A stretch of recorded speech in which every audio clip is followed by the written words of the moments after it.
లడ్డు తయారీకి కావాల్సిన పదార్థాలు సిద్ధంగా ఉన్నాయి. సో చూసారండి, కావాల్సిన పదార్థాలు ఇవే మనకి మిల్లెట్ మర్మరాలు. చాలా బాగున్నాయి చూడండి, ఇలా చక్కగా ఎలా కావాలంటే అలా మనం పోహాలా కూడా చేసుకోవచ్చు. వీటిని లడ్డూలో చుట్టుకోవచ్చు, పోహాలా చేసుకోవచ్చు. మరి స్టార్ట్ చేద్దామా ఇప్పుడు? చేద్దాం. ఓకే, సో ఫస్ట్ అయితే స్టవ్ ఆన్ చేసేసుకోవాలి.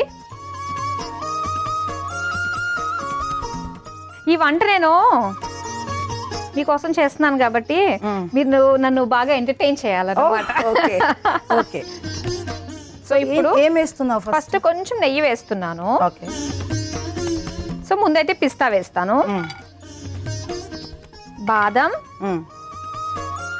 అలానే జీడిపప్పు. ఓకే, ఇప్పుడు ఈ 3 వేసుకున్నాం కదా, దీన్ని ఫస్ట్ కొంచెం వేయించుకోవాలన్నమాట. సో ఇప్పుడు దాకా మీరు ఎన్ని మూవీస్ లో నటించారు? చిన్న పెద్ద అన్ని కలిపి నియర్లీ 100 అయినాయా? వావ్. సీరియల్స్ అయితే? సీరియల్స్ కూడా మిల్లెట్ మర్మరాలు. ఇదంతా సిమ్ లోనే ఫ్రై చేయాలా? అవును, జస్ట్ అంటే ఈ నెయ్యి ఇదంతా కూడా బాగా అబ్జర్వ్ చేసుకుని కొంచెం మనకి క్రిస్ప్ గా తయారవుతుంది అనమాట. ఎందుకంటే వీటిని పొడిగొట్టుకుని వీటితోటే మనం లడ్డు చేసుకుంటాం కాబట్టి. ఇప్పుడు మనము మిక్సీ జార్లోకి తీసేసుకుందాం, స్టవ్ ఆఫ్ చేసుకుని. నీకు ఇవన్నీ ఎవరు నేర్పించారు? అమ్మమ్మ అని కాదు, కొత్త కొత్త వంటలు ట్రై చేయాలనే ఇంట్రెస్ట్ తోటి ఇవన్నీ పుడతాయి అన్నమాట. ఎందుకంటే చాలా ఒకప్పుడు ఇవన్నీ మర్మరాలు ఇవన్నీ కావాలంటే చాలా కష్టం కదా. ఇప్పుడు అన్ని రకాలు మిల్లెట్స్ తో అన్ని రకాలు మనకి అవైలబుల్ గా ఉన్నాయి ఇప్పుడు. మిల్లెట్స్ మర్మరాలు ఇప్పుడు వచ్చినట్టున్నాయి కొత్తగా. అవునవును. ఏదన్నా అండి, ఇప్పుడు ఎలా అయిపోయిందంటే మన పరిస్థితి బిఫోర్ కరోనా ఆఫ్టర్ కరోనా అంతే. చాలా మొత్తం మన మానవ సంబంధాల్లో కావచ్చు, మన తిండి విషయంలో కావచ్చు, డబ్బుల విషయంలో కావచ్చు, జాగ్రత్తల విషయంలో కావచ్చు, అన్నిటిలో చాలా జాగ్రత్తలు వచ్చాయి అందరికీ కూడా. సో దానికి ఒక పాయింట్ పెట్టాలంటే బిఫోర్ కరోనా ఆఫ్టర్ కరోనా అలా అయిపోయింది. ఓకే, ఇంట్లో అప్పుడప్పుడు తయారు చేస్తుంటావు ఇది? చేశాను. స్వీట్స్, నీకు స్వీట్స్ ఎక్కువ చేస్తావా హాట్ ఎక్కువ చేస్తావా? డౌటే లేదు, స్వీట్సే. ఇప్పుడు మనము ఇందులో ఇలాచీ పౌడర్ కూడా ఇందులోనే వేసేసుకుందాం.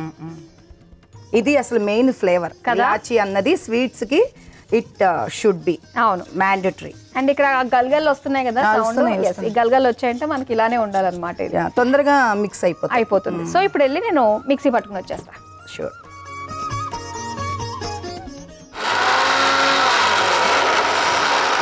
అయిపోయిందా? ఎస్, అయిపోయింది. ఇదిగో సింపుల్. చూసారా ఎంత బాగా మంచి స్మెల్. ఇలా కొంచెం మనకి ఇలా ఉండాలన్నమాట. అంటే కొంచెం రవ్వగా తగులుతుంటాం. మరి మెత్త పౌడర్ కంటే రవ్వగా అయితే కొంచెం బాగుంటుంది. సో ఇది నేను మిక్సింగ్ బౌల్లోకి తీసేసుకుంటాను.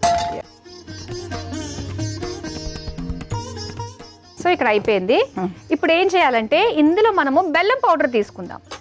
బెల్లం పౌడర్ తీసుకున్నామంటే కొంచెం మనకి ఈజీగా ఉంటుంది. అది బెల్లం మళ్ళీ నలిపి పెట్టకుండా. ఓకే, సో ఇప్పుడు పాలు పోసుకుంటూ కలుపుకోవాలన్నమాట. ఎంత లైట్ గా ఉందంటే ఈ పిండి అంతా కూడా లైట్ వెయిట్ ఫీల్ కలుగుతుంది మర్మరాలు కాబట్టి. ఓకే, ఇప్పుడు నేను కలుపుతూ ఉంటాను. ఇంకోటి ఏంటంటే ఇవి కూడా వేసేస్తాను మధ్యలో. తురుము అనమాట, ఇది డ్రై ఫ్రూట్స్ తురుము. ఇప్పుడు పాలు వేసుకుంటూ కలుపుకుంటూ ఉండడమే. మిల్లెట్స్ కాబట్టి పిల్లలు కూడా బాగా ఇష్టంగా తింటారు అండ్ గుడ్ ఫర్ హెల్త్ కదా. అవును. శోభారాణి గారు, రెడీ అయిపోయినట్టే మన మిల్లెట్ మర్మరాల లడ్డూలు. ఎస్, చూసారు కదా, మిల్లెట్ మర్మరాల లడ్డు రెడీ అయిపోయింది. మద్యం తయారీకి కావాల్సిన పదార్థాలు, తయారు చేసే విధానం మరోసారి చూసేయండి. మిల్లెట్స్ మర్మరాల లడ్డు తయారు చేసుకోవడానికి కావాల్సిన పదార్థాలు: మిల్లెట్స్ మర్మరాలు, జీడిపప్పు, బాదం, పిస్తా, యాలకుల పొడి, బెల్లం పొడి, పాలు, నెయ్యి. మిల్లెట్స్ మరమరాల లడ్డు తయారు చేసుకునే విధానం. ముందుగా స్టవ్ ఆన్ చేసి ప్యాన్లో నెయ్యి వేసి కరిగాక అందులో పిస్తా, బాదం, జీడిపప్పు, మిల్లెట్స్ అటుకులు వేసి వేయించుకొని మిక్సీ జార్లోకి తీసుకుని అందులో యాలకుల పొడి వేసి మిక్సీ పట్టుకుని మిక్సింగ్ బౌల్లోకి తీసుకుని అందులో బెల్లం పొడి, తరిగిన డ్రై ఫ్రూట్స్, కొద్దిగా పాలు పోస్తూ కలిపి లడ్డూలా చుట్టుకొని సర్వింగ్ ప్లేట్లోకి తీసుకుని సర్వ్ చేసుకుంటే మిల్లెట్స్ మరమరాల లడ్డు రెడీ.